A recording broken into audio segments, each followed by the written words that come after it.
The rhythmic pulse of Andrew Seven's life support systems had become the soundtrack to Jimmy Maddox's existence.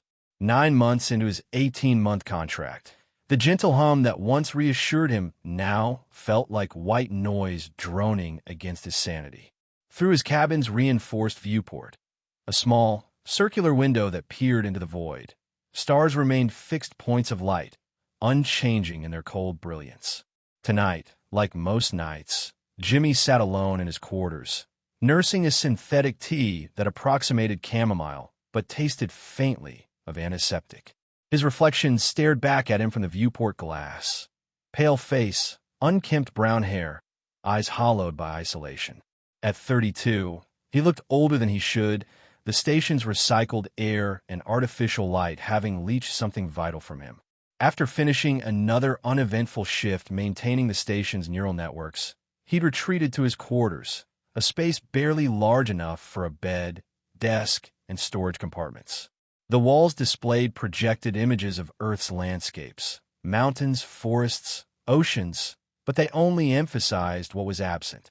He'd cycled through these images so many times they'd lost their power to comfort. Jimmy's job on Andrew 7 involved maintaining the station's AI systems that processed and relayed communications data across subspace channels. The work was methodical, repetitive, debugging code, running diagnostics, implementing minor upgrades. The station operated with a skeleton crew of 12, each specialist ensconced in their department, interactions limited to brief encounters in the common areas or perfunctory video calls. He took another sip of tea, trying to ignore the tight feeling in his chest that had been growing stronger each week. The psych evaluations called it spatial dysphoria, the mind's rebellion against the unnatural confines of deep space habitation. Management prescribed meditation exercises and vitamin D supplements. Some of his colleagues used stronger medication, but Jimmy had resisted thus far. He was about to prepare for sleep when he first heard it. The sound was faint, so faint he thought it might be a glitch in the environmental controls. A soft, ragged intake of breath, followed by a heavy exhale. Then another, and another. Jimmy froze, cup halfway to his lips. The life support systems maintained a specific rhythm, and this sound followed no pattern he recognized. It was organic, alive, and it was coming from outside his viewport. System, run external diagnostics on my quarters, he commanded, voice barely above a whisper. The system's placid voice responded, external diagnostics complete. No anomalies detected. The breathing continued, more pronounced now. Jimmy set down his cup with a trembling hand and moved toward the viewport. Station protocols strictly forbade opening the blast shields that could cover each viewport in emergencies, a measure against psychological strain rather than physical threats. Few things were more unsettling than staring into the absolute void for too long. But there was nothing in the void outside Andrew 7. Nothing that breathed. As Jimmy approached the circular window, the breathing grew more labored, ragged edges catching on what sounded like. Was that a whimper? He pressed his ear against the cold surface, the material supposedly capable of withstanding micrometeorite impacts and cosmic radiation. Nothing physically outside could harm him, he reminded himself. Hello, he whispered, feeling immediately foolish. Even if something were out there, sound couldn't travel through vacuum. The breathing stopped abruptly. Jimmy pulled back, heart hammering against his ribs. For several long seconds, silence reigned. Then, slowly, he leaned forward again and peered through the viewport. At first, he saw only stars, the familiar constellations that had been his constant companions. Then a shadow moved across them, obscuring their light momentarily before disappearing from view. Jimmy stumbled backward, knocking over his chair with a clatter that sounded thunderous in the confined space. System. External cameras, my quarters now, he commanded. External cameras active. No anomalies detected. The system replied with infuriating calm. Jimmy ran a hand through his hair, trying to steady his breathing. It had been a long shift. He was tired. The mind played tricks in space. Every veteran knew that. Spatial dysphoria could manifest as auditory or visual hallucinations in extreme cases. I'm fine, He muttered to himself, "Just need sleep." But as he lay in bed that night, staring at the ceiling, the sound of heavy breathing echoed in his memory, and sleep eluded him until exhaustion finally claimed his consciousness. The next day passed in a fog of fatigue and distraction. Jimmy performed his duties mechanically, running diagnostics that showed no anomalies, updating subroutines that needed no improvement. Twice he caught himself drifting, staring at nothing mind, replaying the sounds from the previous night. During lunch in the common area, he considered mentioning the incident to Eliza Krantz, the station's medical officer, but stopped himself. Reporting auditory hallucinations would trigger a mandatory psychological evaluation and possible medication. Worse, it would be noted in his file, potentially affecting future assignments. Instead, he asked casually, "Has anyone reported any unusual activity near the habitation ring? External anomalies, maybe?" Eliza looked up from her tablet, dark eyes narrowing slightly. "Not that I'm aware of." "Why do you ask?" "Just thought I saw something odd on my monitors yesterday." "Probably nothing." She studied him for a moment longer than necessary. "Your 6-month psych eval is coming up next week. We can talk about it. Then if you're experiencing anything unusual." "It's nothing," Jimmy said quickly. "Just a glitch in one of the external sensors. I fixed it." That night, Jimmy returned to his quarters earlier than usual. He dimmed the lights and sat facing the viewport, waiting. Hours passed with nothing but the gentle hum of the station's systems. He was beginning to think he had imagined the whole thing when the breathing started again, soft at first, then growing more pronounced. Heavy, labored breaths that seemed to catch and drag against unseen obstacles. The sound was unmistakably biological, the desperate gasps of something struggling for air where there should be none. This time, Jimmy didn't call out or check the system. He simply waited, watching the viewport, every muscle tense with anticipation. Minutes stretched into an hour, the breathing continuing with occasional pauses, as if whatever made the sound was resting before resuming its labored respiration. Then it appeared, a shadow against the stars at first, moving with deliberate slowness.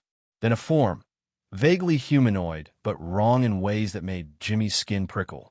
He caught glimpses of a face pressed against the viewport, eyes reflecting the dim light from his quarters, pupils expanded to encompass nearly the entire eye. The skin was pale, with a bluish tint, stretched taut over prominent cheekbones. But most striking were the wings, massive appendages that unfurled behind the creature, spanning at least twice the width of a human's outstretched arms. They weren't feathered but seemed composed of some membranous material that caught the starlight in iridescent ripples. Jimmy remained frozen, afraid that any movement might drive the creature away or provoke it to some unknown action. He couldn't fathom how any living thing could survive in the vacuum of space. Yet here it was, watching him with those enormous eyes, breathing heavily against his viewport. The station maintained its orbit around a gas giant in an uninhabited system. The nearest outpost was weeks away at maximum speed. According to all surveys, there was no indigenous life in this sector. Whatever this was, it shouldn't exist. Yet it watched him with undeniable intelligence in its gaze. For nearly 20 minutes, they remained locked in silent observation of each other.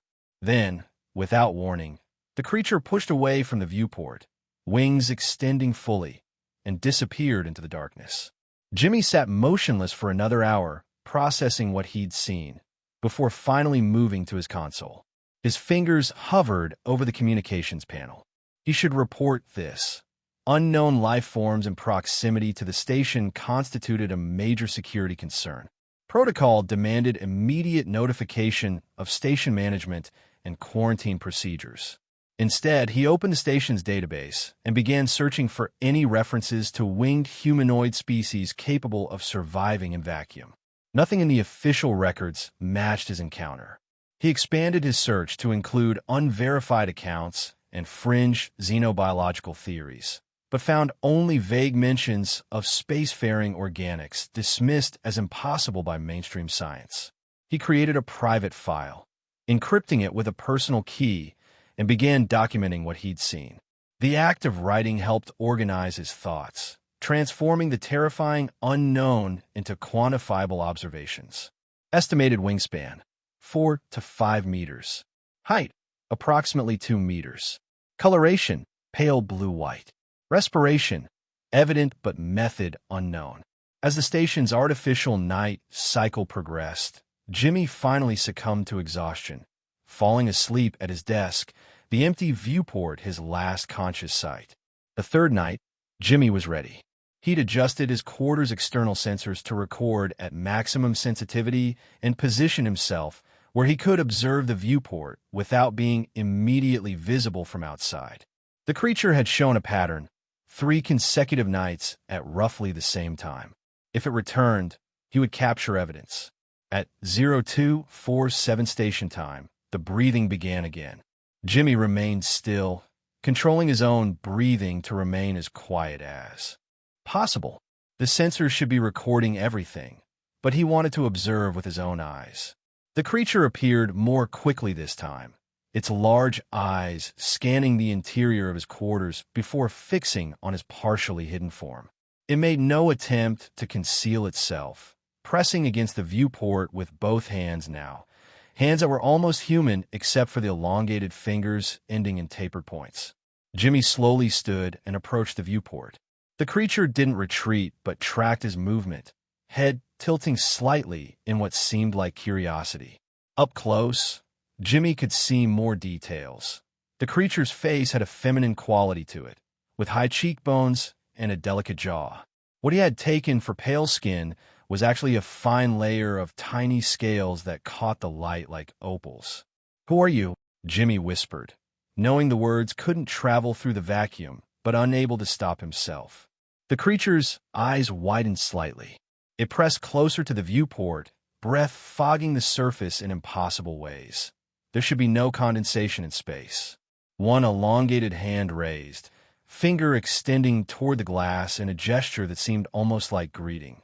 Hesitantly, Jimmy raised his own hand and mirrored the gesture, placing his palm against the viewport.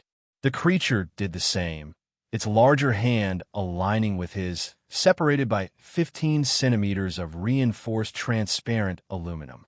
In that moment, Jimmy felt something, a whisper of sensation that wasn't physical, a feeling that brushed against his consciousness like static electricity against skin.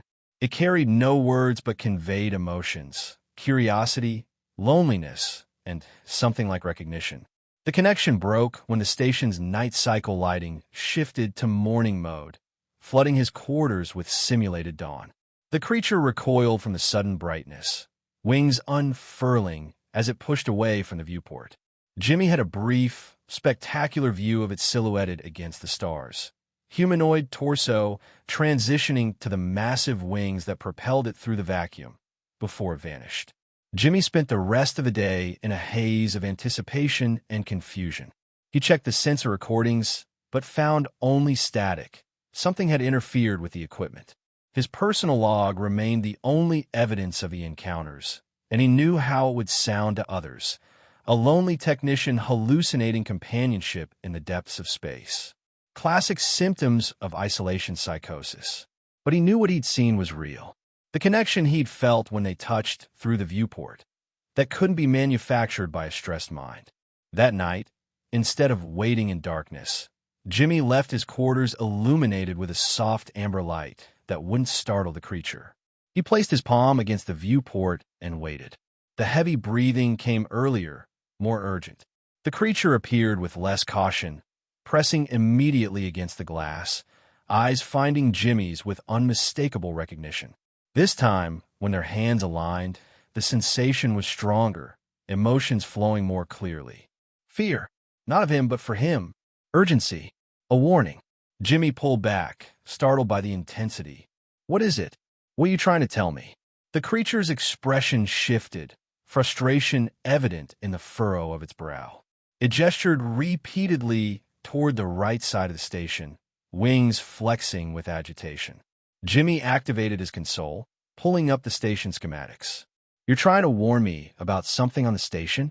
The creature pressed both hands against the viewport, eyes intense. Again came that strange mental brush, stronger now, danger, metal, heat.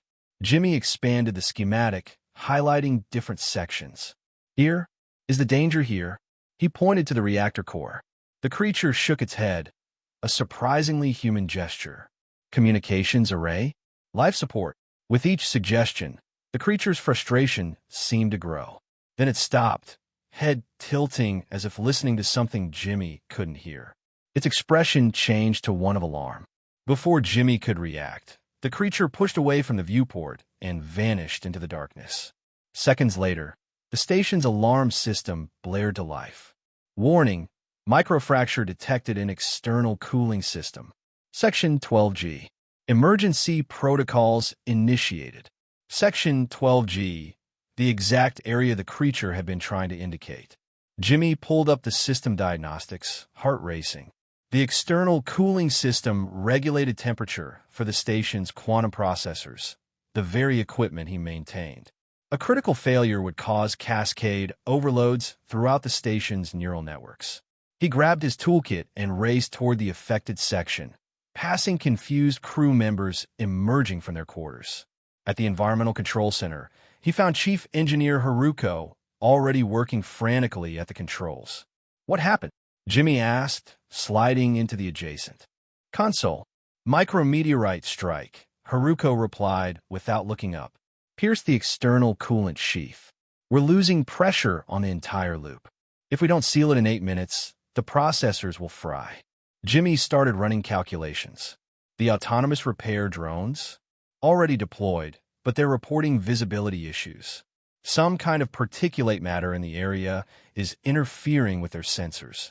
Jimmy thought of the creature's warning. It had known somehow. "Let me try something," he said, accessing the drone control systems. He modified their search parameters, compensating for the interference pattern. "There!" he exclaimed as new data flowed in. "The fracture's not where the initial telemetry indicated. It's 17 meters port, hidden in the shadow of the communication array." Haruko looked skeptical, but redirected the drones. "If you're wrong, we lose the entire system." "I'm not wrong," Jimmy said with more confidence than he felt. 3 tense minutes later, the pressure readings stabilized. The drones had located and sealed the fracture exactly where Jimmy had indicated. Haruko leaned back in her chair, exhaling heavily. "Good call, Maddox. How did you know?" Jimmy hesitated. "Just a hunch based on the interference pattern."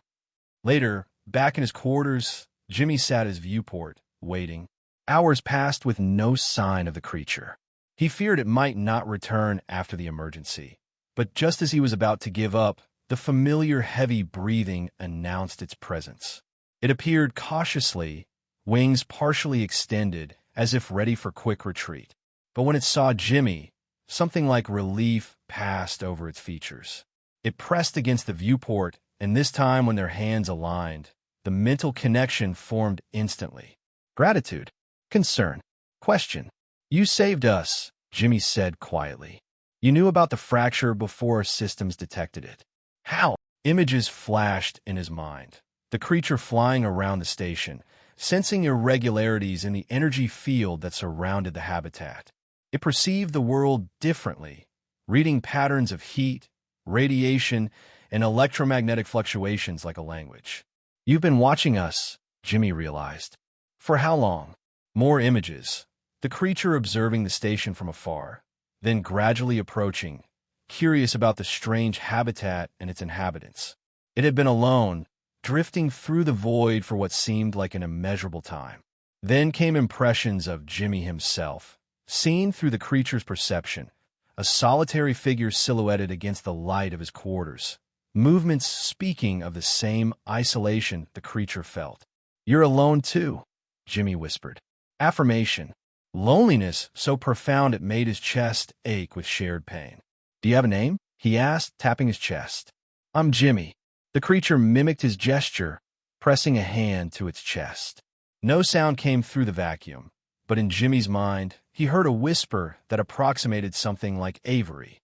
For hours they communicated through this strange connection, images, emotions, and occasional word concepts passing between them. Jimmy learned that Avery's species naturally existed in the space between worlds, drawing energy from cosmic radiation and processing elements found in stellar debris. They were rare, scattered across vast distances, with natural lifespans measured in centuries. Avery had been traveling alone for decades, her people either dead or lost to the immensity of space.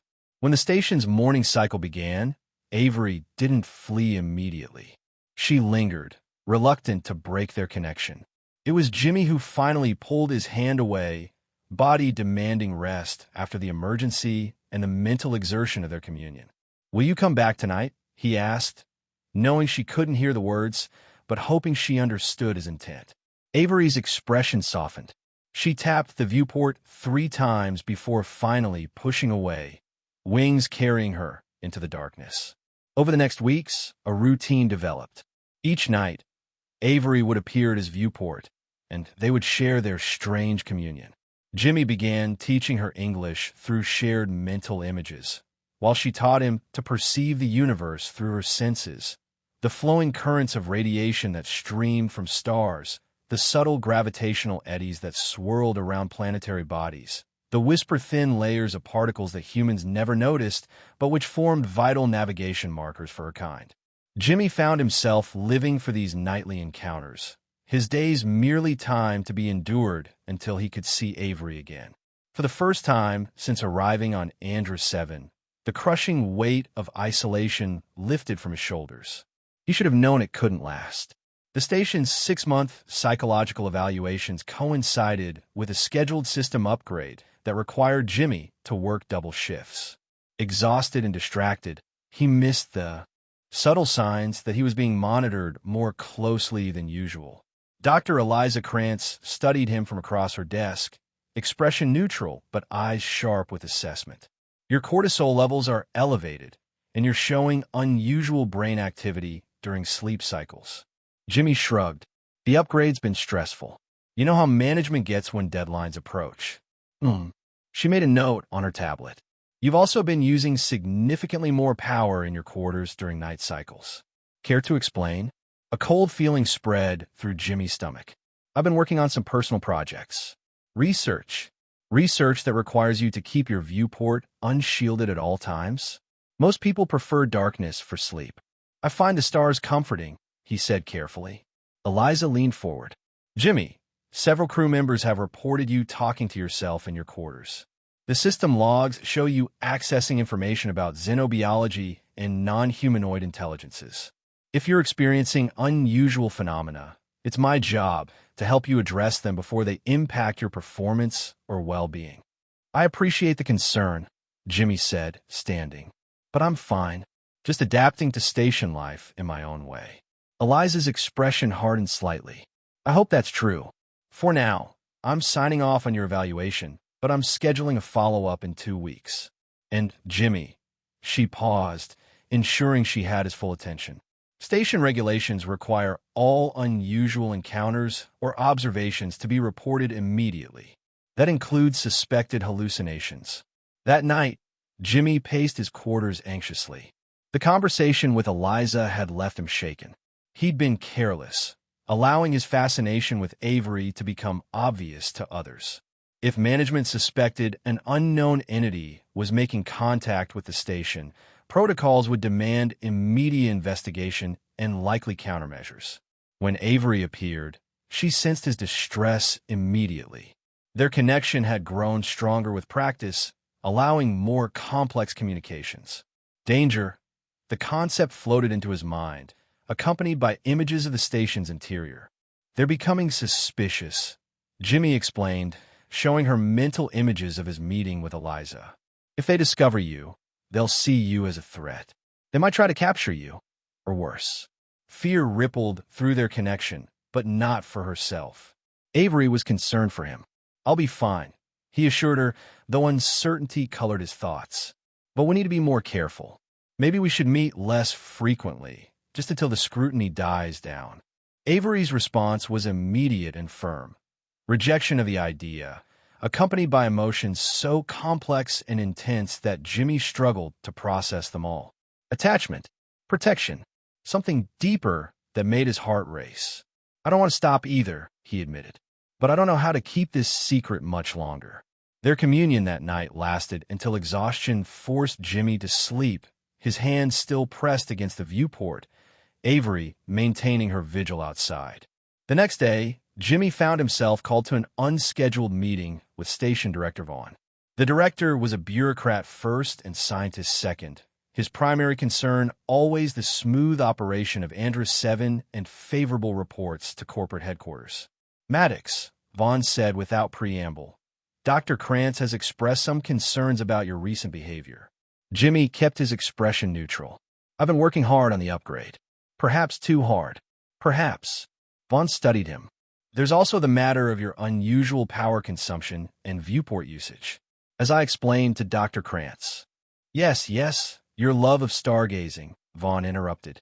"Curious, then, that the external sensors on your section of the habitation ring have been malfunctioning intermittently. Always during your observation periods." Jimmy felt sweat forming on his brow. "I wasn't aware of any sensor issues." Clearly, Vaughn's tone was dry. "We'll be conducting a full diagnostic of your quarters today while you're on shift. Standard procedure." "Of course," Jimmy agreed, knowing refusal would only increase suspicion. As he left Vaughn's office, Jimmy's mind raced.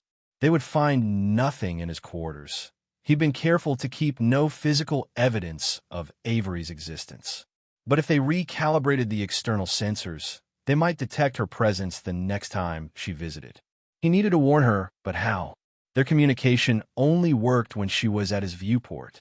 For the first time, Jimmy cursed the limitations of their strange connection. Throughout his shift, Jimmy struggled to focus on his tasks, mind cycling through possible solutions. By the time he returned to his quarters, he'd formulated a desperate plan. His room had been thoroughly searched. That much was obvious from the subtle disarray of his few possessions. The viewport remained unshielded, but he noticed new equipment installed beside it.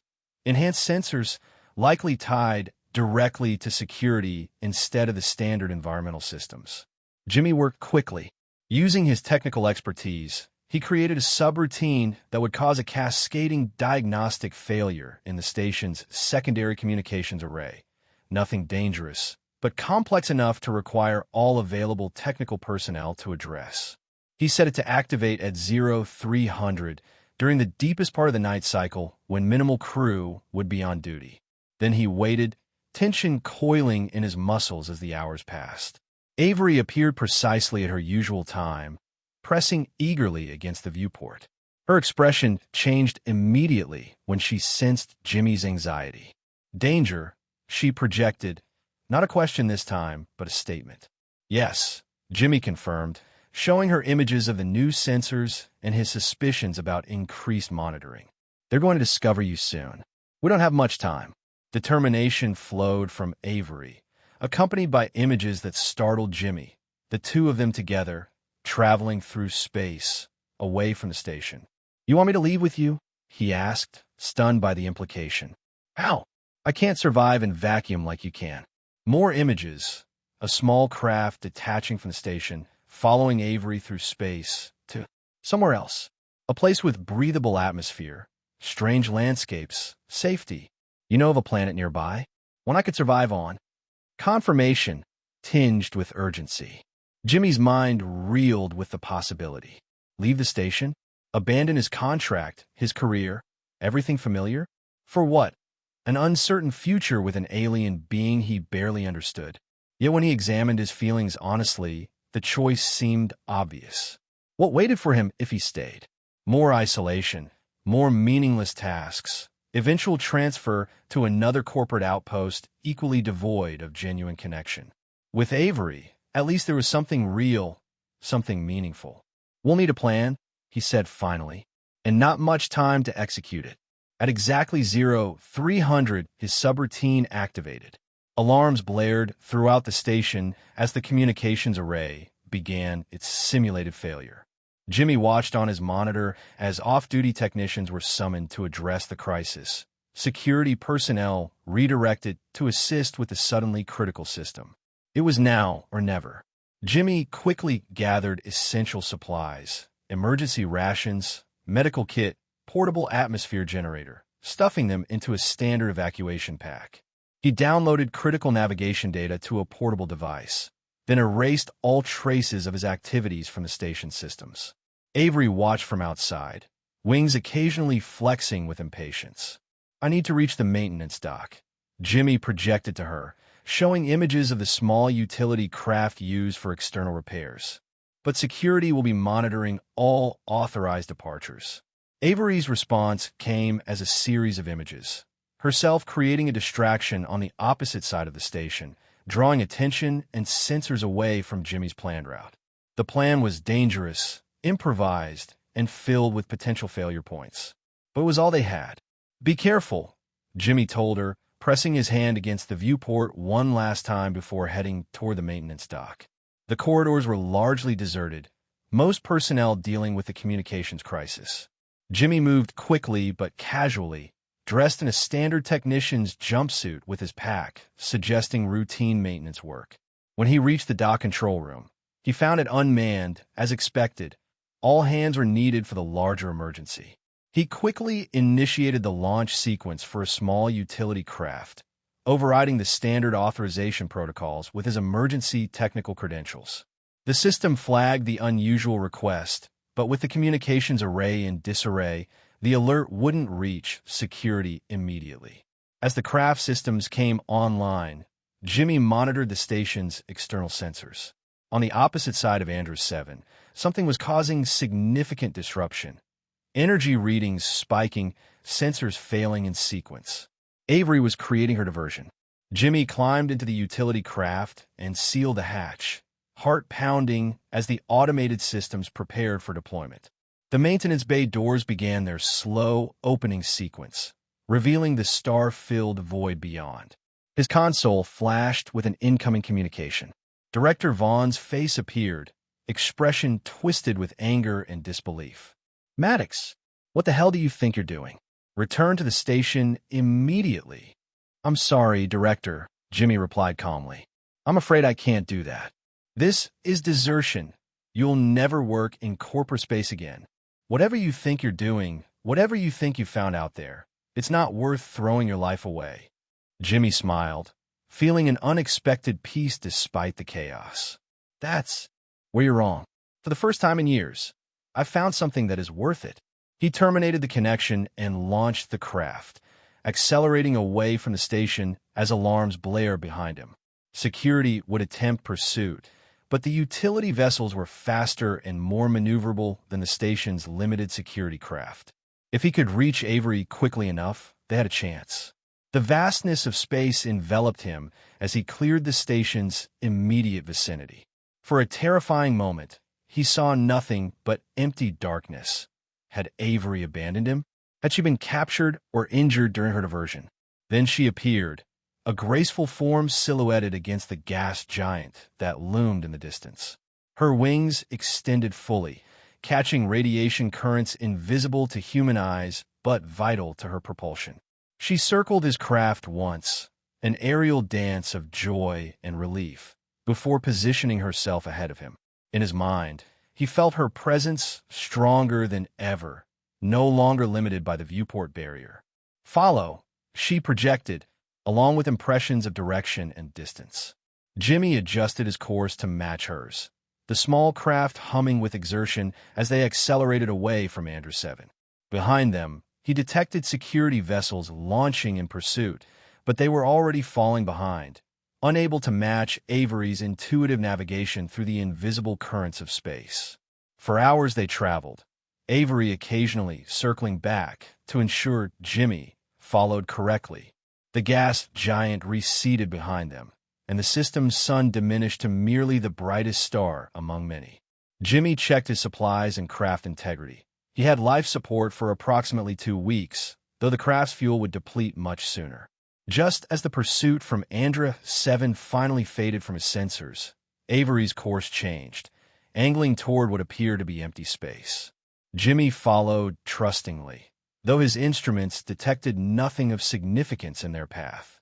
Then he saw it, a shimmering distortion in the fabric of space, barely visible to human eyes but growing more distinct as they approached. Some kind of spatial anomaly, perhaps a naturally occurring wormhole or fold in the dimensions. Fear gripped him. "Avery, what is that? Is it safe?" Her response came as a mixture of reassurance and excitement. Images flowed into his mind. A passage, a shortcut, a door to somewhere else. A place she called home. Jimmy hesitated only briefly. What waited behind him was known. Corporate punishment, psychological evaluation, a life of isolated drudgery. Ahead lay complete uncertainty, danger, but also wonder and companionship. No choice at all, really. He accelerated toward the shimmering distortion, following Avery's graceful form as she glided into the heart of the anomaly. His craft's sensors went haywire, alarms blaring as radiation levels fluctuated wildly. The viewport filled with swirling colors that hurt his eyes to look upon directly, reality itself seeming to fold and refract around him. For what felt like both an eternity and an instant, Jimmy existed in a state between states, his consciousness stretched across possibilities. Then, with a sudden snap of return, his craft emerged into somewhere else. Before him spread a vista that his mind struggled to comprehend. A vast region of space unlike anything in human records. Clouds of luminescent particles drifted in complex patterns, surrounding what appeared to be suspended islands of solid matter. Some were small as asteroids, others large as continents, all floating in formation through the radiant mist. Avery circled his craft, wings catching the ambient energy that permeated this realm. In his mind, her joy was palpable, a homecoming long deferred.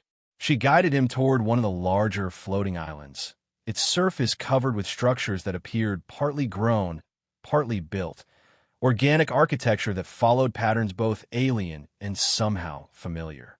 As they approached, Jimmy saw movement. Other winged figures rising to observe their arrival, their forms similar to Avery's though varied in coloration and size. His craft settled gently onto a crystalline landing platform that seemed to form itself around the vessel's contours. The external sensors indicated a breathable atmosphere, gravity approximately 0.8 of Earth standard, temperature moderate and stable. Jimmy gathered his courage and opened the hatch. The air that flowed and carried scents of unfamiliar vegetation and mineral compounds, but it filled his lungs easily, rich with oxygen. He stepped out cautiously, body adjusting to the lighter gravity with each movement. Avery landed beside him, wings folding gracefully against her back.